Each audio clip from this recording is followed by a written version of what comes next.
पहली बार नहीं हो रहा है। हर एक राज्य में राष्ट्रीय स्तर पे चुनाव आयोग की एक नियमित प्रक्रिया है। मतदाता सूची को परिष्कार करने के लिए, व्यवस्थित करने के लिए चुनाव आयोग की आजादी के उपरांत एक निरंतर प्रक्रिया है। कांग्रेस पार्टी पहले ईवीएम के ऊपर झूठ बोलते हैं, कभी महाराष्ट्र की बात उठाते हैं, कभी हरियाणा की बात उठाते हैं, झूठ की वो एक नया पहाड़ बनाते हैं। पिछले विशेष करके 2014, 19 और 24 में और उन दिनों में कांग्रेस पार्टी अनेक राज्यों में निरंतर पराजय के कारण एक बैंकरप्सी की स्थिति में पहुंच चुकी है। कोई स्पष्ट मुद्दा हाथ में नहीं है, कोई नीति नहीं है। एक रिएक्शनरी फोर्स के नाते ये लोग अपने राजनीतिक कार्यकलाप बना रहे हैं। पहले इन्होंने ईवीएम को मुद्दा बनाया था, फिर राफेल पे झूठ बोले, फिर सीमा के ऊपर चाइना के साथ हमारी डिस्प्यूट को चाइना के साथ दिए, भारत की सेना को, भारत की संप्रभुता को इन्होंने प्रश्न उठाया, जिसके बारे में न्यायपालिका ने शायद आजाद भारत में कोई राजनीतिक व्यक्तित्व के ऊपर इतनी कटु टिप्पणी दिया होगा कि आखिर बताओ आप है किसके साथ हो। मित्रों, इसीलिए मैंने कहा शुरू में, एक वैचारिक दिशाहीनता की और दुविधा की समूह कांग्रेस पार्टी और उसकी नेता राहुल गांधी बन चुके हैं। लोकतंत्र में उनकी कोई लोकलाज बची नहीं। अराजकता धीरे धीरे अहंकार के साथ मिलते हुए देश में एक अस्थिरता पैदा करने की एक सोची समझी रणनीति ये है। आप चुनाव जीतोगे तो सारा विषय सही है, अब चुनाव हारोगे ये सारा विषय की अव्यवस्था आपको ध्यान में आती है। मैं पिछले 2-3 दिनों में जो वाद विवाद हुए, विशेष करके मैं भारत की मीडिया को धन्यवाद देता हूं। उन्होंने फैक्ट चेक कर करके लगभग सभी टीवी चैनल्स ने राहुल गांधी जी की एक एक झूठ को प्रमाण आधारित बेनकाब किया है, पर्दाफाश किया है। जिनको टेक्नोलॉजी के बारे में, जिनको चुनाव आयोग की प्रक्रिया के बारे में, जिनको देश के बारे में सामान्यतम ज्ञान नहीं है, कांग्रेस पार्टी की और विरोधी की वोट बैंक की राजनीति ही सिर्फ राजनीति बची है।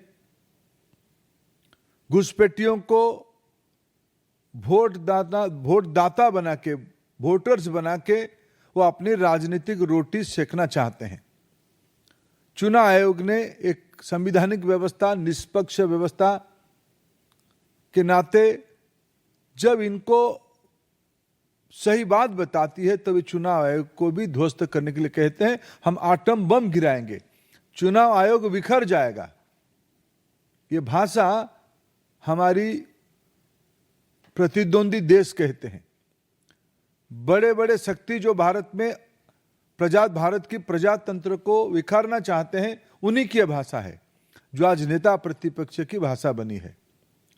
मित्रों, मैं आपके माध्यम से देश के सामने इस विषय को फिर दोहराना चाहूंगा। आपको मुद्दा पे अटकनी चाहिए, मुद्दा आधारित राजनीति करनी चाहिए। सिर्फ घुसपैठियों की मन में डर पैदा करके, किसी वर्ग के मन में डर पैदा करके आप ना प्रधानमंत्री नरेंद्र मोदी जी की नेतृत्व, ना देश की जनता की फैसला या देश की संवैधानिक व्यवस्था को आप बिखार सकते हो, आप उसको तोड़ सकते हो। कांग्रेस पार्टी को फिर मैं अपील करता हूं, समूचे विरोधी को मैं अपील करता हूं, आपको संसद में जो विषय उठाना है वो आप उठाइए। आपने ऑपरेशन सिंदूर के बारे में चर्चा के पहले बहुत हवा खड़ा किए थे। संसद में जब चर्चा हुई आपके पास मुद्दा ही नहीं था। आपको देश ने देखा। आप अप्रजातांत्रिक, आप लोक विरोधी, इस स्थिति से बाहर आके आप देश हित में आपकी भूमिका विरोधी के नाते आपकी अपेक्षा है, आप उसमें लगो। और मैं कांग्रेस पार्टी की इस अराजकतापूर्ण दिशाहीनता के बारे में गंभीर चिंता प्रकट करता हूं। ये आखिर कहां तक देश के प्रजातंत्र को ले जाएंगे, जो लोग फिर आए दिन संविधान की किताब लेके घूमते हैं। क्या भारत की संवैधानिक संस्थाओं को तोड़ने के लिए उन्होंने मन बनाया? मैं उसको कठोर से कठोर शब्दों में निंदा करता हूं। प्रश्न सादर आमंत्रित।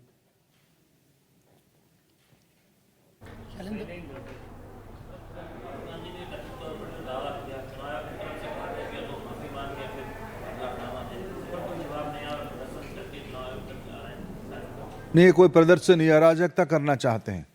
ये कर्नाटक में गए थे, 2 दिन पहले रैली करके कुछ विषय उठाए। कर्नाटक की चुनाव आयोग की जो ऑफिसर है, उन्होंने कहा अगर इसी विषय को आप कहना चाहते हो तो आप एक एफिडेविट के माध्यम से बताओ। कुछ दिन पहले उनकी सहयोगी बिहार में इस प्रकार की बेबुनियाद विषय उठाए थे। वहां की चुनाव आयोग ने कहा कि इस विषय जो कह रहे हो, उन्होंने खुद के बारे में कहा था कि भाई मेरे नाम कट गया। चुनाव आयोग ने त्वरित उनके नाम कहां है दिखा दिया।